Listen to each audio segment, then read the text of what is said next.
Hey everyone, Tactics here with more tips to help you get Keystone Legend, and in this video I'm going to be taking you through a CINDERBREW meadery run that we did, going over the pulls as well as some small skips to help you avoid going way over count in this dungeon. That does mean it is going to be a little bit more complicated than all my pug friendly routes, so you have been warned.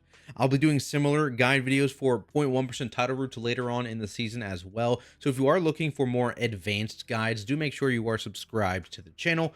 Otherwise, let's get into our first big pull of the dungeon, where we go right here and we're going to do a big bloodlust pull. One thing basically in routing this first area, a lot of times the limiting mob are these hired muscle guys because they put on this nasty dot on you, which has recently been nerfed to 6 seconds in duration. So it's a little less nasty, but still, usually you only want to pull one of these guys at a time. But you're going to see in this first pull, we do two of them, right? We're pulling this guy over in the center of the room along with the one over on this right side of the room. And we're pulling all of that into one pull because we know we have damage cooldowns, we know we have healing cooldowns, we have defensives, and we have bloodlust. So we're going to use all that to kind of carry us through having two muscles in a single pull here, where otherwise you would be restricted to one. And what this kind of does is it allows us to actually do this room in like 3-ish pulls, because we're getting two of them out of the way ASAP. Now, the big thing, again, you want to make sure you do have, group defensives and personal defensives ready, especially because these magic dots, there's going to be a couple of pyromancers in this pull. So one, you want to get kicks quickly. Two, someone is not going to be able to get a dispel from the healer, so they either need a personal or they need to use like a dwarf or something like that. Or if you have a warlock who has an imp dispel, that works great as well. Now, as a tank, what you're worried about is not just the mean mug dots that stack up, but you're still also worried about the big hit from the hired muscle, especially when they're happening at the same time. So if you have bleed cleanses, again, that dwarf racial, really handy in this dungeon. If you have an evoker in your group, bleed cleanse, very useful. If you have any other ways to cleanse bleeds, like I'm a paladin here, I have bubble, so I can use that. You want to keep an eye on those, and that's when you want to start rotating through your CDs. But basically, you're taking so much melee damage in this pull, you kind of need a good CD rotation anyways to make sure that you're actually surviving it here. And you can see this pull kind of gets owned in the duration of bloodlust, and that's kind of the whole value. You want to beating that last kind of volatile keg before it goes off is nice. And now we move over to the left side. We're doing another group here with just a single hired muscle this time. I believe there's still two pyromaniacs. Yes, there are still two pyromaniacs here. So again, you have this double dispel situation where not both of them can get removed. So, if you have any way to self-remove, very useful. Otherwise, use a defensive. And this is kind of more of the same, but with only one hired muscle now. So a little bit less group damage pressure. Still quite a bit of tank damage here. Again, I got 2 stacks of mean mug. I have a stack of the barrel that just went out. It's pretty scary when all those are out at the same time. And at this point, we're now going to pull Chewy, who has also been changed recently to not prevent interrupts, which is very nice in CC effects. So he's basically just a lieutenant mob with his own abilities that gives everything else a damage buff. So you can still feel free to pull other mobs with him, but you're going to want to generally avoid Chewy with a hired muscle. And so we just pull Chewy over here. We got the one pyromaniac. We're going to cleave all these guys down. You see Chewy still pretty healthy. And once these all die, we're going to start adding these other mobs here. I think someone actually tagged these patrons, so beware of those. But now we're going to add these other guys in the corner. We got more cleave onto Chewy, just so that we're not hitting one mob at a time. From here, we're going right into the boss, killing his Void Emissary. Boss is pretty straightforward here. In general, I do kind of recommend having a plan in terms of who is going to be doing which person in the intermission. There's obviously the one right at the bar, and there's one to the right side of the room, and then the other 3 are all on the left side of the room over here. So having default places here makes this just go a lot faster. Again, we've got some extra patrons here. In terms of positioning, I probably should have pulled the boss a bit over to the side here. We're putting puddles in the middle of the room. Not super ideal. It's not the end of the world, because we're going to be killing this boss relatively quickly. But if you're trying to optimize space, you probably should pull the boss either off to the left or off to the right, and start by putting these puddles in one side of the room, and then doing the other side of the room, and then doing potentially towards the middle or the other side at the end there. This is where we get into intermission phase. So our healer immediately did that one. Also, apparently he wants to do that one, so I have to reposition.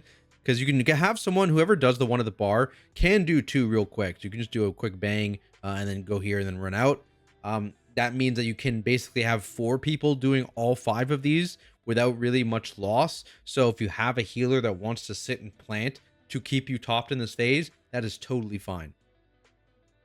From here, you want to be careful with these circles, of course. These will stun you for a few seconds and deal some damage to you, and they will slowly chase you, as you can see as well. So we're now correctly starting towards one side, staying relatively grouped so you can dodge this blazing belch. And the only other thing to be aware of then is throw Cinderbrew. Now this targets 2 players. It's not super clear, at least on my UI, who it's targeting, but basically it's a dot on 2 players, not removable in any way. So you're just gonna have to eat that dot. Use personals if you're targeted, spot healing if you're targeted. The 2 targeted players are also going to be dropping these puddles on the ground. We actually ended that phase so quickly you couldn't even see it. Again, you can watch this phase here. Fast forward real quick. Throw Cinder, you're going to go this way you can actually see it. But you can see the projectile, I think, go to 2 players. There's the little flying little container there. Drops the puddles on them as well. And now you can see their health ticking down. Well, I guess the mage health doesn't move because it's a mage.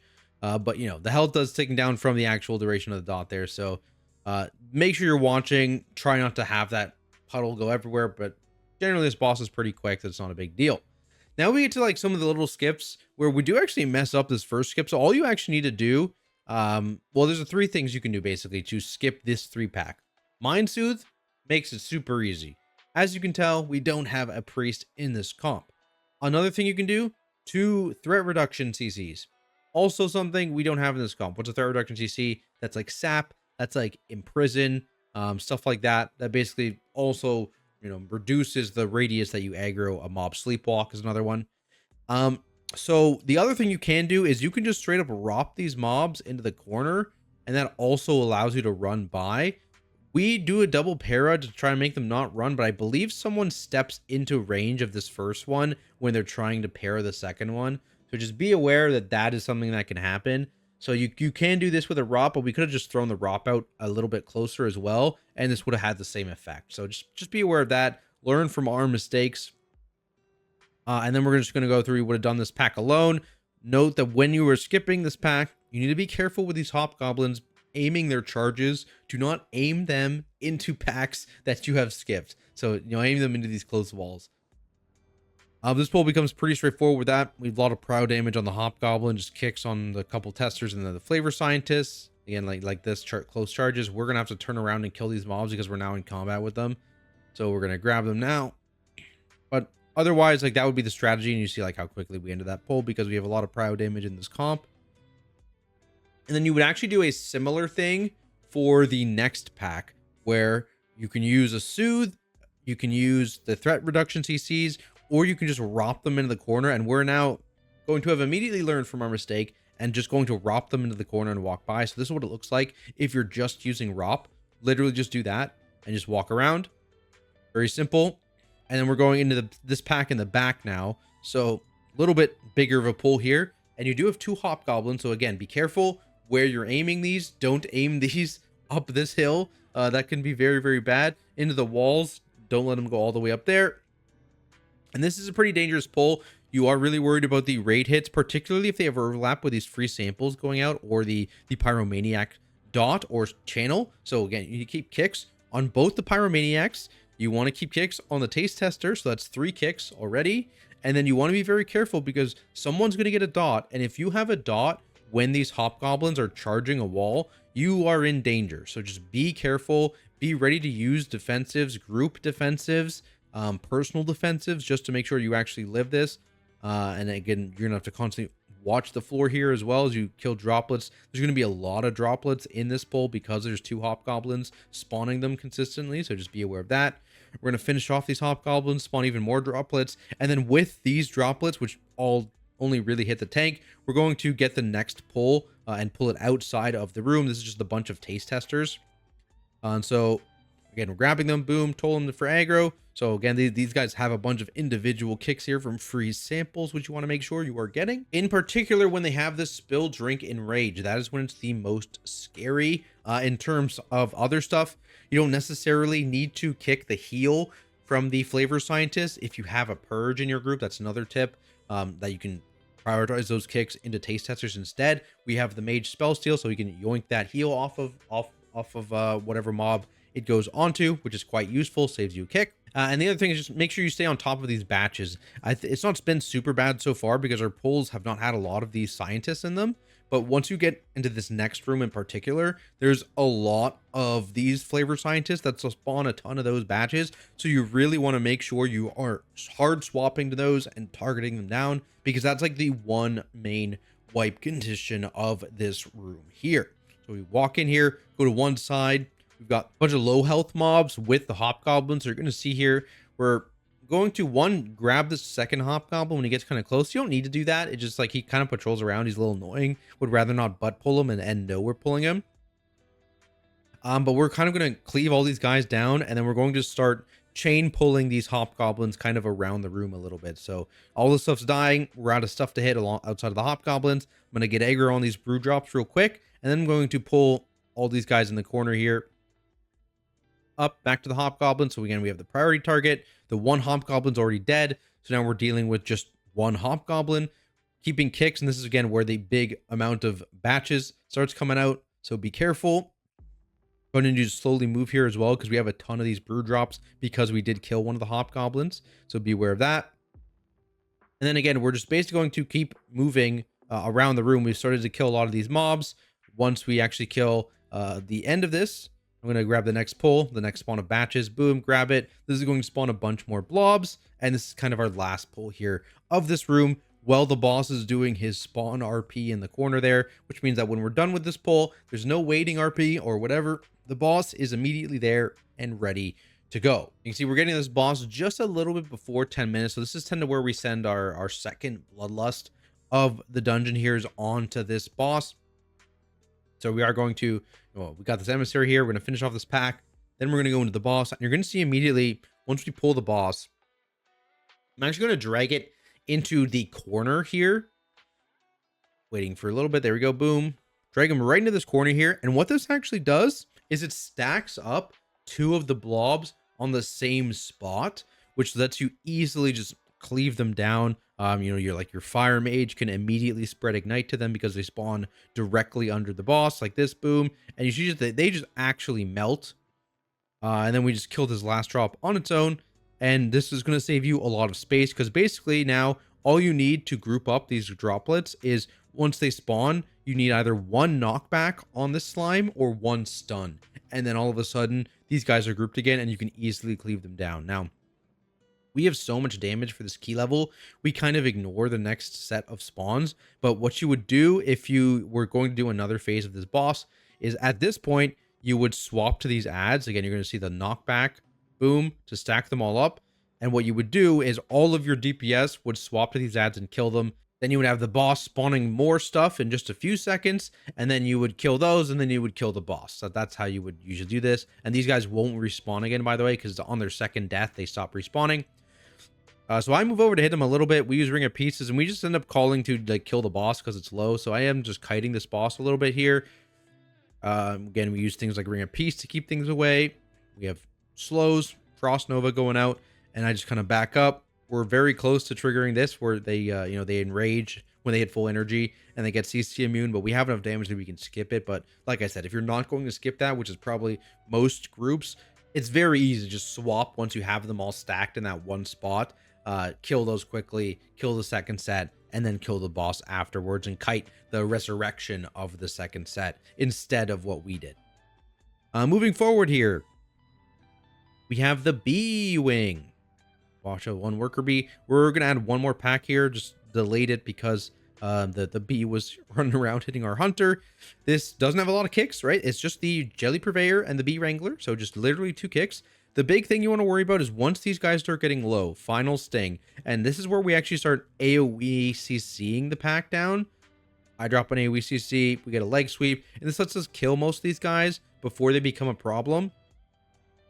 And then at the end, if there's like a 1 or 2 getting a final sting off, it's not a big deal. It's really, if it's just like, 4 of them going off at the same time, your tank is a little bit in danger unless they pop like a massive DR, which they may or may not have. So just be aware of that. AoE CCs once final sting starts, very useful. Moving forward here, now we just have a bunch of beelets moving right on top of this pack. This is going to be 1 jelly purveyor. I think 2 jelly purveyors. Yeah, the other one's coming in now. And then we have the bee wrangler, and then just the, again, 1 honey harvester, kind of similar to the hired muscle in the first room. You don't pull more than 1 of these usually at a time because they put the stacking debuff on you that increases your damage taken from their hit. Oh, randomly the purveyor didn't come. He's supposed to be in this pull. We're just probably at this point going to do him with the next pull.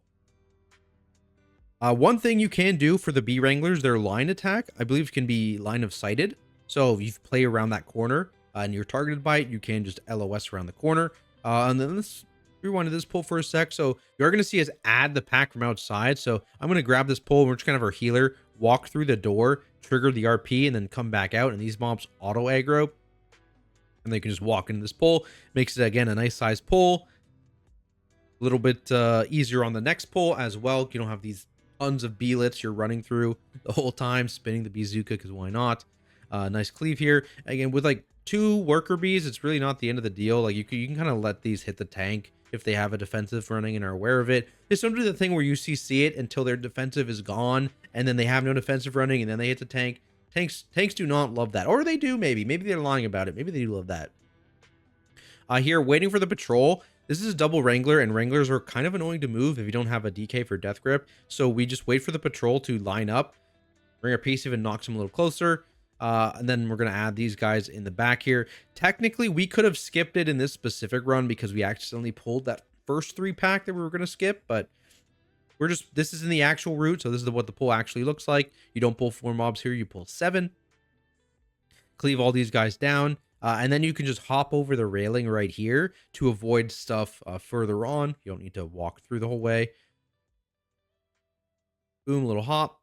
Next pull. And that brings you to the next boss here. Again, grouping us up. There's a lot of beelets here, so don't be afraid to like delay, pull some beelets when these ones are close to dead. Also, again, don't be afraid to use things like AoE stuns early in these pulls to lock down the beelets and prevent them from autoing you to prevent these stacks from happening. And then once these guys get low, once the beelets are down, we're going to, I believe, tag the more beelets in the corner and then go into boss. And for this boss, basically, the biggest thing is about space management. So you want to make sure that as a tank, you're dropping those puddles like really far away because you don't want them to tick any of the bees, really. There we go, grabbing the bees, going to the boss. And so the other thing too, keep in mind that you did skip these mobs over here. So what I find is I like to drop all the puddles along this wall. And so you're going to see me basically pick up all these mobs.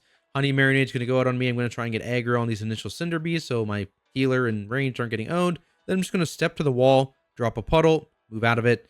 Don't move early either. That's another thing I see happening a lot.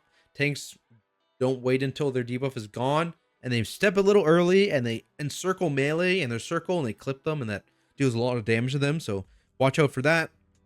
Also, again, you want to move immediately out because even these bees, if they die in the puddle, they start healing a little bit, which is unfortunate. So moving them out of this.